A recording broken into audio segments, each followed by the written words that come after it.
Spine Associates started its ambassador program about 2 years ago. At the time, we realized that there was a need to connect patients with other individuals who had experiences that were of value to them in making a decision about surgery.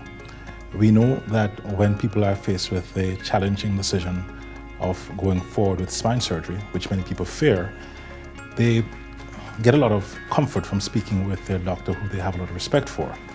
But perhaps more importantly is to connect with people who have had the identical procedure and who can give a first-hand account. So now they're no longer depending upon just what their doctor has said, but they're also relying on what real-life people have said.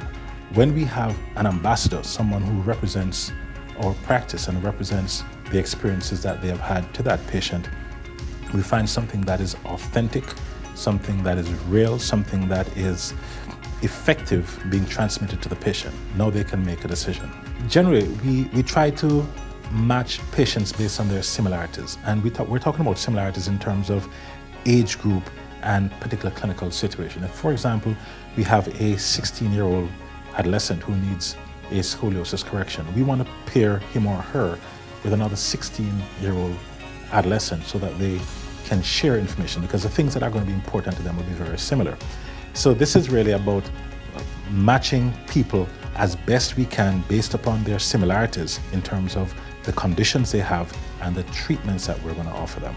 The majority of our ambassadors or ambassador patients have had some form of surgical intervention, but not all ambassadors have had surgery. In our practice, as a spine practice, the vast majority of patients are treated non-surgically.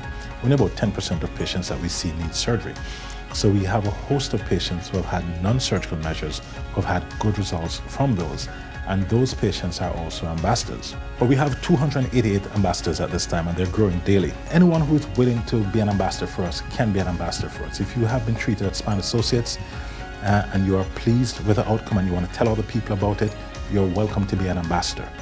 The only mandate they have is to be very honest. We want them to talk about the good, the bad, and the indifferent. The thing about our practice is that we strive to be exceptional in every way that we can. I like to say, and I say it repeatedly, that our practice is really made up of ordinary people who achieve and do extraordinary things every day.